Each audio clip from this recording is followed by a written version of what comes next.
Good morning! So, last day na namin ngayon dito sa bahay. Kaya nagbabaklas na kami ng mga cabinet. Meron ako dito sofa bed na binili ko sa IKEA. Papatapon ko na rin to. Itong cabinet na to, re-reserve ko sa bahay. At eto guys, 3 years old pa lang ng kitchen itong bagong-bago pa. Itatapon ko na rin to. Well, actually, hindi ko siya itatapon. Ipapamigay ko pala to sa mga Albanian na nagbabaklas ng mga cabinet ko. Itong stove na to, bagong-bago pa. Tingnan nyo, itong cabinet, bagong-bago pa rin. Malinis. Ganun ako kaalaga sa mga gamit. Pati na rin yung itong dishwasher, bagong-bago pa. Ipapamigay ko na rin.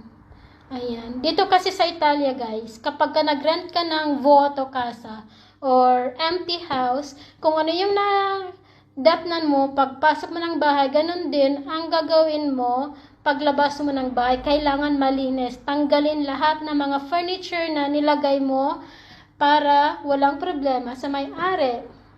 Ganon. Pero, itong microwave tsaka oven, i-reserve ko yan. Kasi ang ganda, bagong-bago. Itong cabinet, yan, tapon na rin yan.